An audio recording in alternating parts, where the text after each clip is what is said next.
The wild thing about The Martian is that the hero is saved by bookkeeping. Not lasers, not aliens, not destiny. Just mass, calories, watts, and chemistry. A lot of sci-fi treats Mars like a stage set. Ridley Scott treats it like an accounting problem. Mark Watney survives because he turns a short-stay base into a long-duration life support system. He does it by counting everything, then refusing to waste anything. Start with the biggest idea the film gets right, and it is strategic, not cinematic. Living on Mars only works if you use Mars. That concept has a name: In-situ resource utilization, or ISRU. The movie bakes it into the mission design, not as a late twist. The ascent vehicle is supposed to make its own return propellant on the surface. That matters because propellant is heavy, and every kilogram launched from Earth is brutally expensive. If you can turn Martian carbon dioxide and local materials into fuel or oxygen, the whole mission architecture changes. Exploration stops being a one-off stunt. It starts looking repeatable. Watney's personal survival plan follows the same philosophy. He treats the planet like a chemical inventory. He cannot order a new water tank, so he manufactures water. He cannot wait for fresh food, so he grows it. His victories are never magical. They are conversions, one form of matter into another, with hard limits. That mindset also makes the habitat feel believable, at least in spirit. The hab was designed for 6 people for a short surface stay. One person can stretch those supplies much farther. 6 people's food becomes 1 person's ration buffer. 6 people's tools become 1 person's repair shop. Extra volume becomes storage, lab space, and eventually a greenhouse. The film quietly teaches a key engineering lesson here. Overcapacity can be a lifesaver, but only if you stop thinking like a passenger and start thinking like a systems engineer. Now, the movie famously begins with a cheat. The opening dust storm looks like a hurricane, and it is shot like one. Mars really does have dust storms, including huge ones.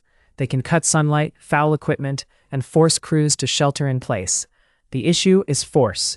The Martian atmosphere is extremely thin. Wind speed is not the same thing as wind pressure. Even fast Martian winds do not push the way Earth winds do, because there is much less air mass behind them.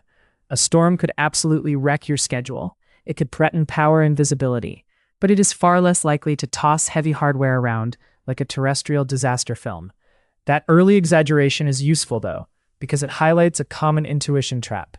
People hear 100 kilometers per hour and imagine the same shove everywhere. Real physics cares about density. Mars can be dangerous without being punchy. Once Watney is stranded, the film becomes a masterclass in constraints. Food becomes the first hard wall. Most space movies remember oxygen and forget calories. Here, calories run the plot. He inventories meals. He does the math on survival time.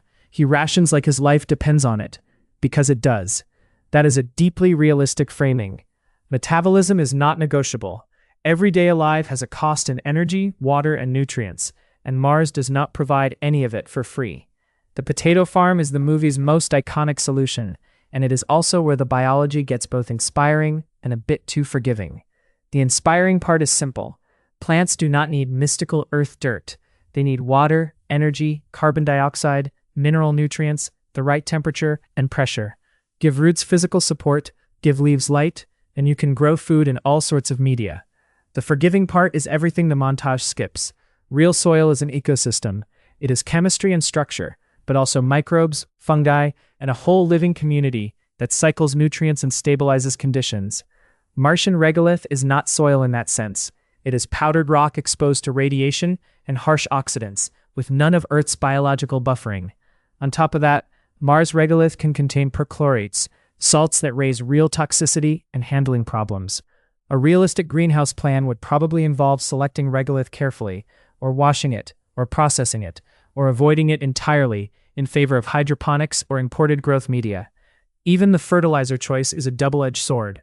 Human waste does contain nutrients, and long-term life support will require serious recycling, but raw feces in a sealed habitat is also a pathogen and contamination risk. In a closed loop, a crop disease is not a farm problem. It is a mission-ending problem. Watney's farm works as a teaching hook because the core idea is correct. Closing the food loop is essential. The movie just makes the biohazard management look easier than it would be. Water production is another moment where the chemistry is right, but the operations are terrifying. Watney uses hydrazine as a source of hydrogen, then reacts hydrogen with oxygen to make water. That basic reaction is real. The danger is the setting. Hydrazine is highly toxic. Hydrogen is explosively flammable, especially when mixed with oxygen. Doing that chemistry inside your only pressurized home is like running a hazardous industrial experiment inside a lifeboat. The film even shows him getting burned by a fireball, which is honest. In a real mission, that first accident might not be survivable. Fire and toxins are existential threats in closed habitats. On Earth, you evacuate a lab. On Mars, the lab is also your bedroom, your greenhouse, and your air supply. So the movie earns points for respecting chemistry, but it still softens the consequences. Real procedures would demand sensors, isolation volume, purge capability, and layers of safety that are hard to dramatize. If the biology and chemistry sometimes get simplified, the orbital mechanics are where the film really shines. Spaceflight here is not point at Mars and go. Earth and Mars are moving targets. Launch windows matter. Propellant margins dominate decisions. Turning around is not a mood. It is a delta V bill you must be able to pay. The rescue plan works because it treats trajectories like choreography. You go where Mars will be. You manage velocity, not just distance. Gravity assists and flybys can create options that feel counterintuitive, but are real tools in mission design. Communication is another constraint the movie treats with rare respect. There is no real-time conversation. The speed of light makes sure of that. Depending on where the planets are, one-way delay can be minutes and can stretch beyond 20 minutes. That changes the entire relationship between an astronaut and mission control. Messages replace dialogue. Autonomy stops being a personality trait and becomes a physics requirement. When Watney restores contact through the old Pathfinder lander, it doesn't end his isolation. It changes the problem from solo survival to distributed problem-solving, with built-in delay and uncertainty.